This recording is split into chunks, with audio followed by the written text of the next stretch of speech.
Welcome to the Creation Station. Today on Impromptu Review, we will be covering the new movie came out this weekend, Venom, Let There Be Carnage. I don't have a previous review of the first movie to show you, so I will give you my thoughts on that before we get into the review.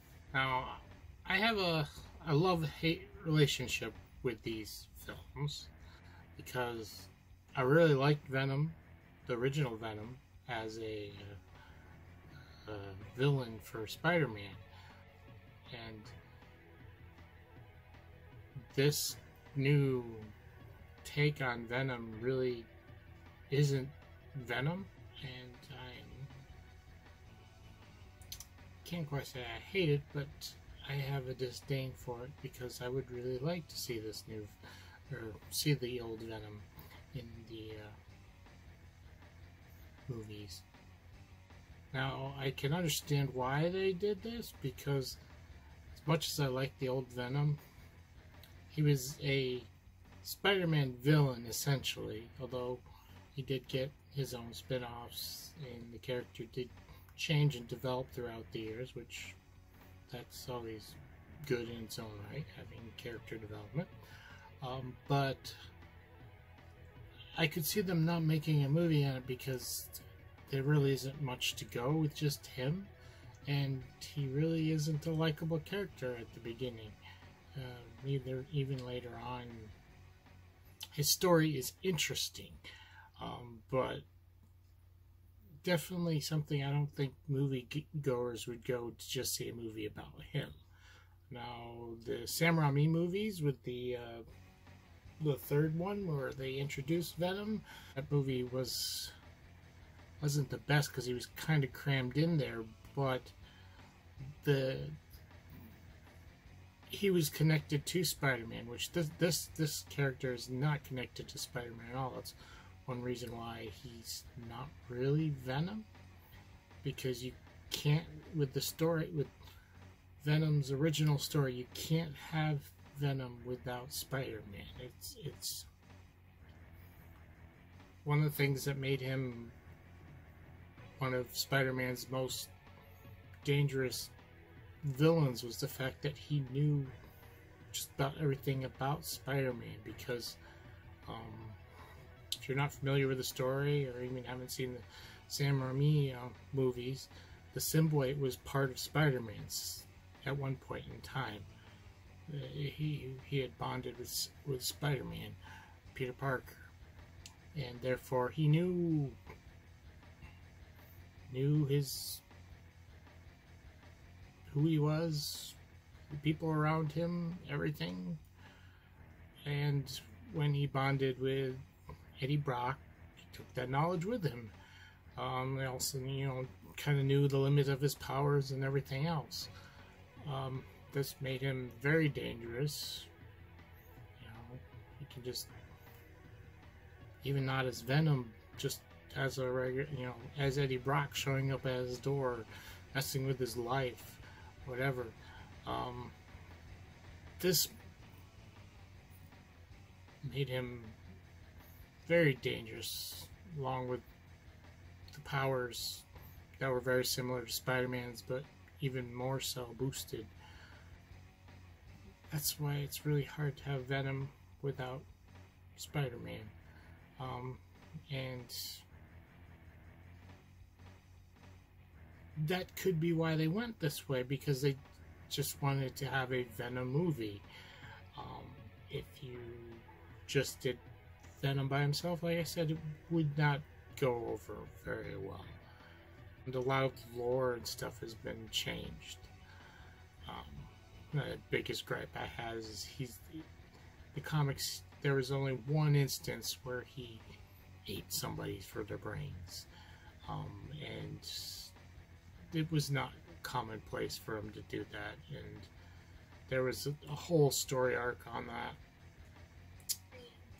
He would say he would eat your brains and stuff, but he's a big scary monster looking thing, and he was using it as a scare tactic. It would be no different than the reason why Batman wears his dark cape and swoops down from the shadows. It's a scare tactic. You know, when the criminals are afraid of you or whatever, that means psychologically you've already, you know, weakened them. So there's that. But to be honest, I love these movies. They're great. I guess if you're going to reboot something, this is one way to do it. I mean, this is not the same Venom. I kind of wish they just simply called him a different name. This is a different character. Call him Poison or something. I'm sure there's other characters named Poison, but I don't hate this, even though I don't like what they did. Because the buddy cop thing, the character, it makes it much more interesting. It definitely, like I said before, the characters would not be anywhere. Venom would not be an interesting character to have a standalone movie. But the way they did these two movies, yes, different origins, you know, different, totally different character, but the character is really fun and enjoyable, and that lets us get to see some cool monster fighting, especially with this one. Well, the first one as well. That said, yeah, both.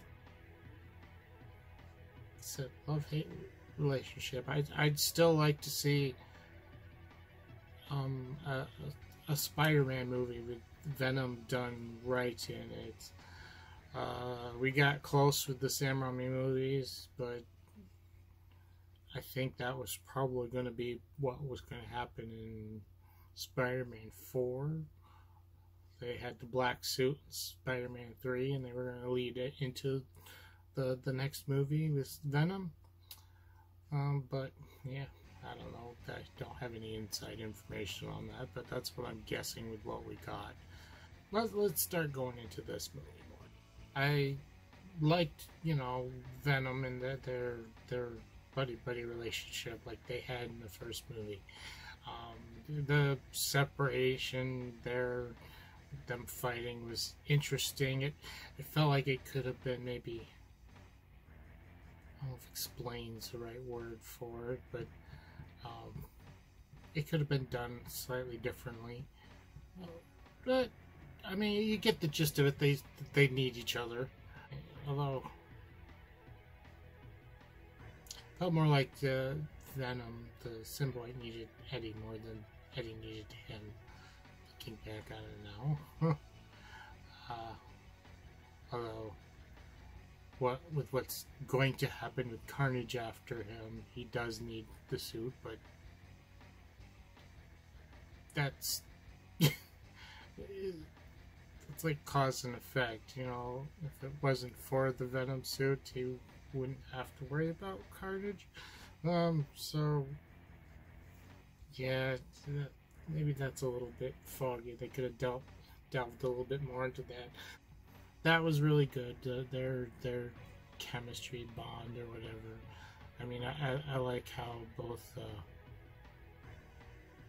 the actors for both Venom and Carnage are also the voice actors for the monsters Venom and Carnage. The interactions between Eddie and Venom with other people around him, like his ex and the shopkeeper, whose name escapes me, but she's a store not far from where Eddie's living, and his ex's fiance and everything else. It's really great. It was fun. The biggest problems were mainly with Carnage, and these aren't really comic book related this time. Like I complained, you know, saying Venom's not really Venom. I mean, this definitely felt that this could be Carnage from the comic books. I just I'm not sure. Well, the first opening scenes, there, it almost feels like we're supposed to sympathize with him, and I'm not sure what they were going for there, because this is a serial killer. He's killed lots of people. Why should we be feeling sympathetic for him because he can't be with his girlfriend? I don't know. Now, like, maybe that's where they needed to add more story. But it felt like that's what they were trying to get us to go, at least there at the beginning. Later on, not so much, and that's another thing.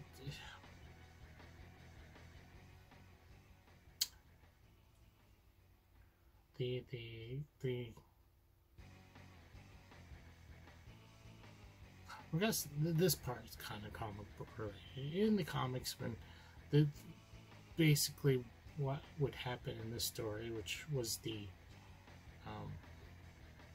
Absolute Carnage arc, I believe it's called. Maximum Carnage, excuse me, Maximum Carnage arc, and it had to do with Shriek, and there were other villains and stuff that were added into it.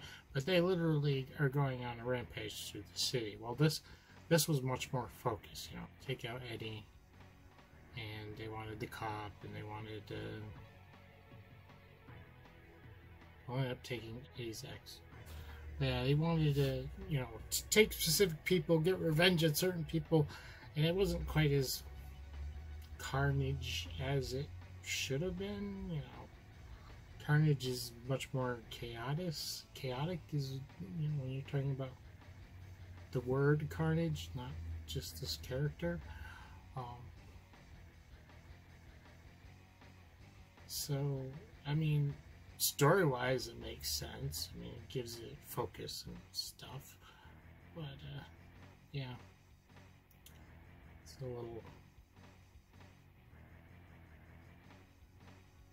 little problem that they needed to do more with that. Another problem, not with Carnage as a character or whatever, but, you know, when they finally have the confrontation towards the end, and this was seen in the trailer, so it's not really a spoiler, and there will be some spoilers. I will talk about the very end of the movie. I will set that aside to last. But it's like it was seen in the trailer there, where it's like Venom saying, "Oh no, it's a red one," and he's suddenly afraid of it, and it's like, why? They don't go into it. Why? Just because it's red? I mean, maybe it's supposed to be a joke because, you know, red's dangerous or something, but considering the way they played it off pretty seriously, it seems like there was supposed to be something more to it, but they didn't delve into it at all. And this is related to the first movie as well, but both Venom and Carnage in their monster form, if you want to say, are a lot bigger than they should be, especially Carnage in this one. In the comics, they're essentially human-sized, much more so than they are in these movies. I mean, Eddie Brock's already a big guy, so when he has the suit on, yes, he's a bigger guy. Probably not quite as big as he was in this. He's a bigger guy, especially compared to Spider-Man. Carnage, Cassidy, was an average-sized guy and seemed pretty lanky, and that's what he looked like when he had the Carnage costume on. Say their costumes, I guess, assembly. Hard to, I mean, we think of it as a costume. It's a living costume. So,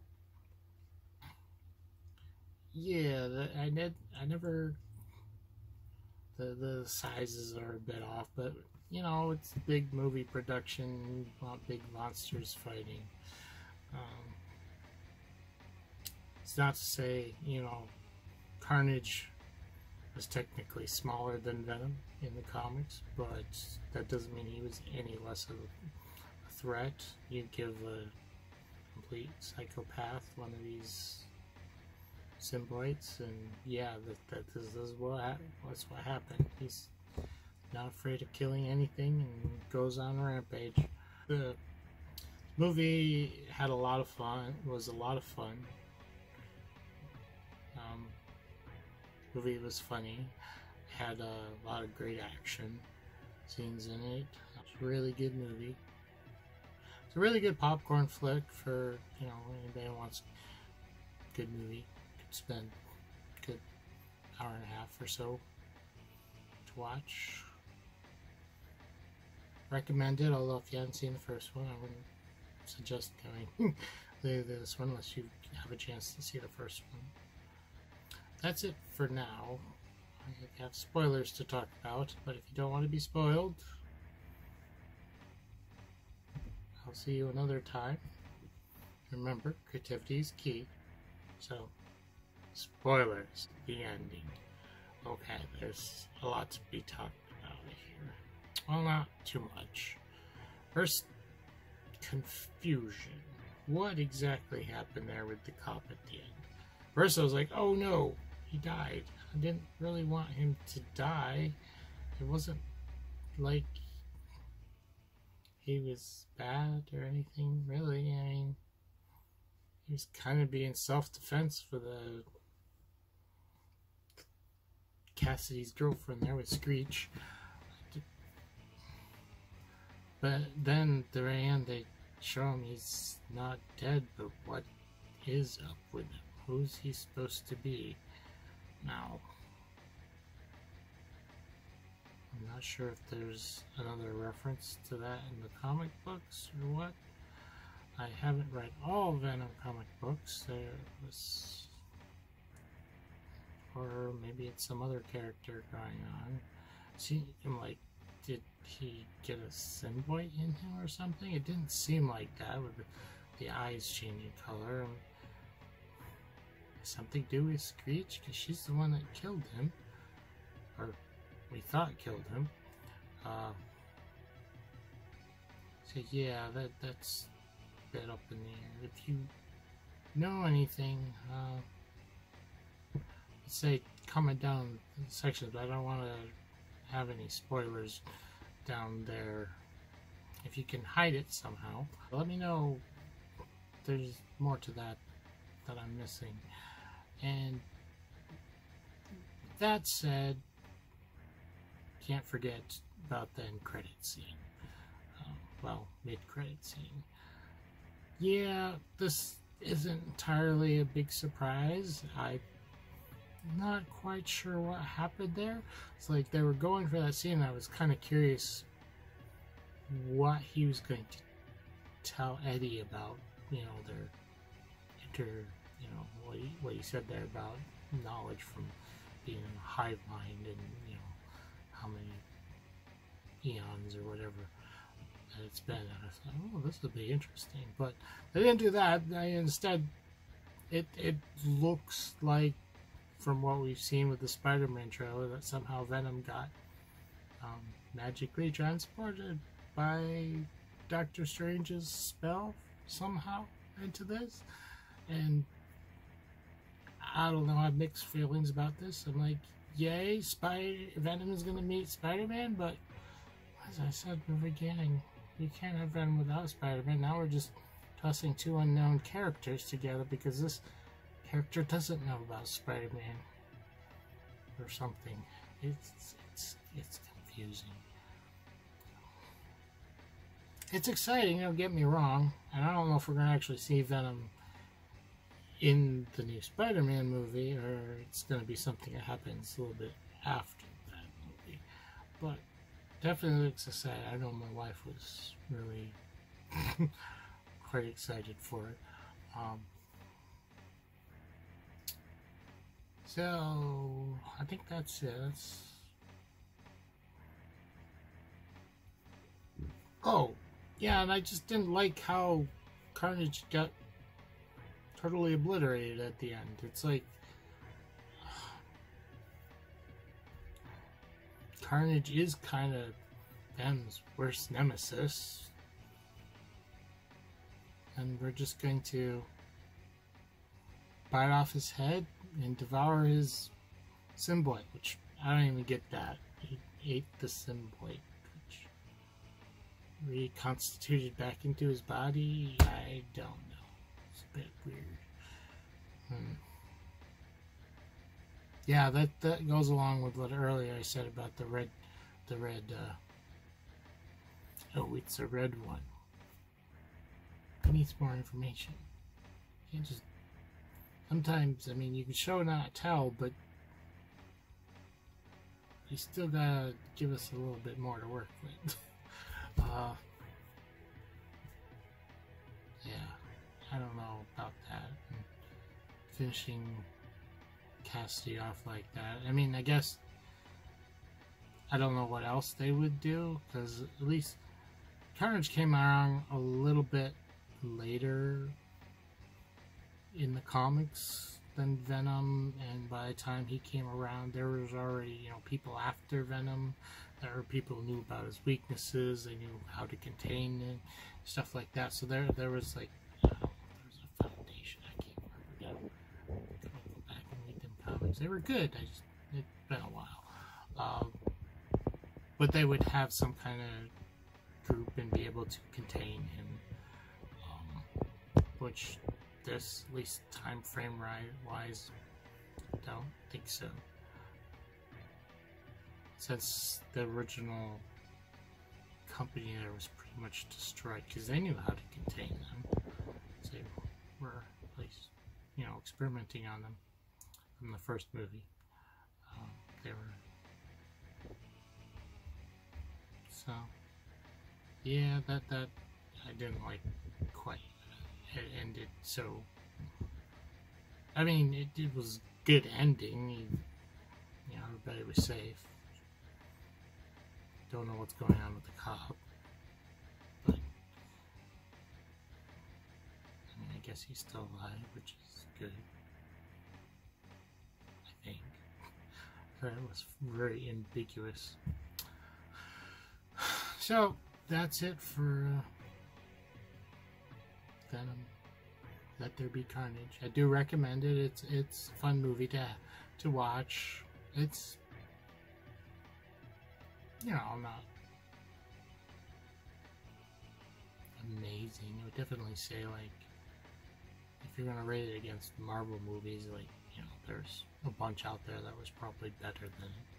But it is really fun and enjoyable just the same.